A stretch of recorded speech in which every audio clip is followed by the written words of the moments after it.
Identical square each of mass m, ठीक है।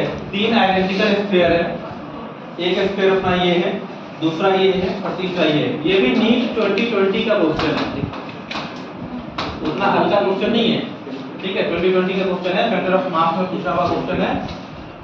देखते हैं कैसे बनेगा, ठीक है। तो three identical square each of mass m, तीन आइडेंटिकल स्क्वायर है, ईच का मास m है, ठीक है। Are placed at the corner of a right angle triangle. तो ये एक इमेजिनरी राइट एंगल ट्रायंगल ऐसे करके तुम देखोगे कि ये कैसा right angle triangle, right angle triangle दिख रहा होगा, दिख रहा है ना, ठीक है।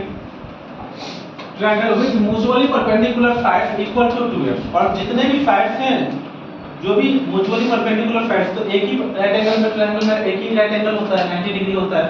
तो इन दोनों के बीच का जो साइड है ये कितना है, 2 2 है, ठीक है।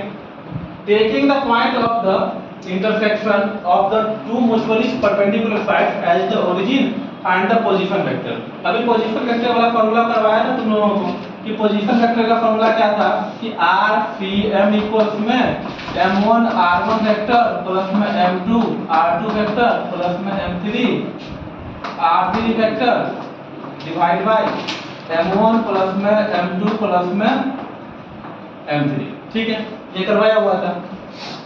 अब देखो जैसे भी इस टाइप के क्वेश्चंस आए सेंटर ऑफ मास का, जब भी कोई क्वेश्चन आता है तो सबसे पहले हम करते क्या है, तो सबसे पहले हम उसको कोऑर्डिनेट कार्टेशियन फॉर्म पर रिप्रेजेंट करते हैं।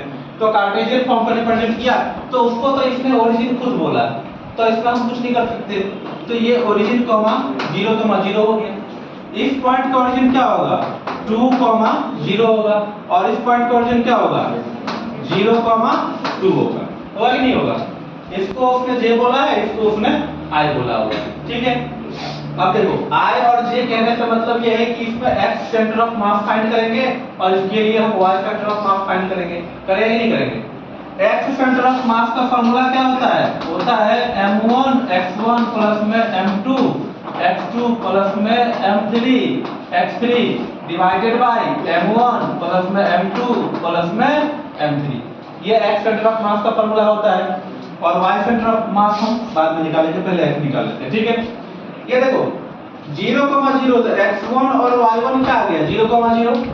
हम इसको x2 y2 रख लेते हैं, तो ये तुम्हारा x2 और y2 आ गया, और ये x3 और y3 आ गया। इतना ठीक है, मैंने भी कर दिया सबको, ठीक है ना। ये हमारा m1 आ गया, ये m2 आ गया और ये m3 आ गया, ठीक है। अब वैल्यू पुटिंग करो। m1 का मान कितना है m, x1 कितना है तो 0, तो x1 का हम लिखेंगे 0। m2 का मास कितना है m, m2 का भी मास कितना है m, और x2 की वैल्यू कितनी है तो 2 है ना, x2 2 है, और m3 कितना है m, और x3 की वैल्यू कितनी है, x3 की वैल्यू क्या है यहाँ पे 0। बोलो ना 0 है, दिख रहा है, यस और नो, ठीक है। अब मास कितना है टोटल, तो सभी मास को ऐड करेंगे, तो m प्लस में m, ये टोटल कितना आ गया 2m डिवाइड बाय 3m। तो ये कितना आ गया 2/3। आई क्या आप लिख सकते हैं इसको, क्योंकि x हमने फाइंड किया, आई लिख सकते हैं, यस और नो, अरे यस और नो, ठीक है। अब देखो y centre of mass m1 y1 plus में m2 y2 प्लस में m3 y3 divided by m1 plus में m2 प्लस में m3। इतना ठीक है। अब m1 का मास कितना है m, y1 की वैल्यू क्या है, क्योंकि ओरिजिन पे है तो क्या होगा 0। m2 का मास कितना है, m2 का मास देखो, m2 का मास तो m है, और y2 की वैल्यू क्या है 0, ठीक है। तो m और इनटू में 0। m3 का मास कितना है m, और y3 की वैल्यू क्या है, y3 की वैल्यू क्या है 2, डिवाइड बाय टोटल मास कितना m प्लस में m, तो m प्लस में m 3m, तो 2m डिवाइडेड बाय कितना 3m, कैंसिल हो गया, तो 2/3, और ये क्या आ गया j, ठीक है। यहाँ आया तुम्हारा 2/3 i, यहाँ आया तुम्हारा 2/3 j।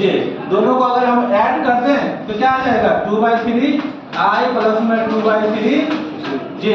तो 2/3 कॉमन ले लो और i प्लस में j। कौन सा ऑप्शन, ऑप्शन 4।